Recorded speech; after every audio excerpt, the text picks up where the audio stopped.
It was raining that morning, the kind of cold drizzle that made people hurry past each other without looking up. Inside a busy city cafe, a little girl sat at a corner table, her hands pressed tightly over her ears. She rocked back and forth, whispering to herself as the noise of the coffee machines and chatter became too much. No one seemed to notice except one woman. Her name was Clara, a kind-faced barista with tired eyes and a warm heart. She had seen the girl before, quiet, delicate, always accompanied by a suited driver who waited by the window. But today, something was wrong. The little girl's breathing became shallow, her lips trembling. Clara recognized the signs, a sensory overload. Without hesitation, she slipped off her apron and knelt beside the girl. "Hey, sweetheart," she whispered softly. "It's okay. You're safe."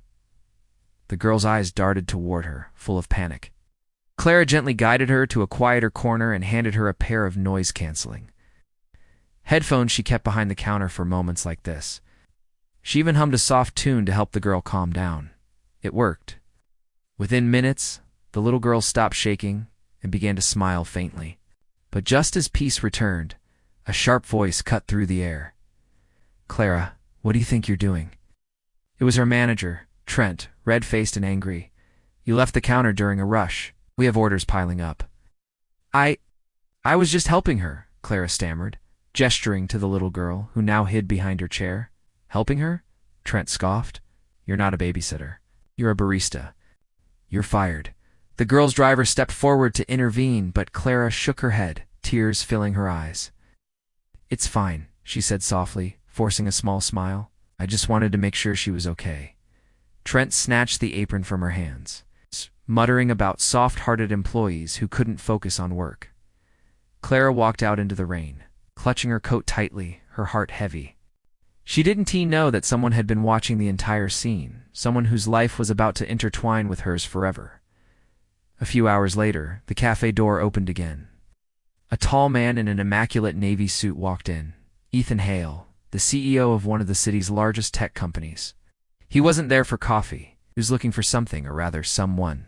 Behind him was the same little girl, now calmer, holding a small stuffed bunny. The cafe staff immediately stiffened. Ethan Hale was famous, powerful, and intimidating. "Who's the manager?" Ethan asked, his tone cool but sharp. Trent nearly tripped over himself to answer. That would be me, sir." "What can I?" Ethan raised a hand to silence him. "I was told you fired one of your employees earlier today." "Yes, sir, I did." She abandoned her station in the middle of a rush. Ethan leaned closer, his gaze icy. "She was helping my daughter." The cafe went silent. Every customer froze. "This woman," Ethan continued, "helped my little girl through a meltdown, something not even her teachers have managed so gently. And you fired her for that?" Trent's mouth opened and closed, but no words came out. Ethan turned to his daughter. "Isla," he said softly, "can you show me which lady helped you?" Isla scanned the cafe and pointed to the door, where the rain still fell in sheets. "She went outside," she whispered. Ethan nodded once. "Then that's where I'm going." Outside, Clara was sitting on a bench, her eyes red from crying. She looked up when a sleek black car pulled up beside her. Ethan Hale stepped out, holding an umbrella over both of them. "I believe you met my daughter today," he said. Clara blinked in surprise. "Yes, she was overwhelmed. Just wanted to help." "I know," Ethan interrupted gently. "And you did. Better than most people could?" He knelt a little, his eyes softening. "You see, Lila has autism. She doesn't talk much. But when she does, it's about people who make her feel safe. She just told me she wants to see the nice lady with the soft voice again." Tears welled up in Clara's eyes. "I'm so glad she's okay." Ethan's next words left her speechless. "How would you feel about working for me?" Clara blinked. "Excuse me? You have a rare gift? Empathy. I need someone who can understand Lila, help her communicate, and make her feel seen. You'd have a full-time position, far better pay than the cafe ever offered. What do you say?" Clara covered her mouth, stunned. "Mr. Hale, I don't know what to say." "Say yes," Lila said suddenly, her small voice trembling but clear. She tugged on Clara's coat. "Please."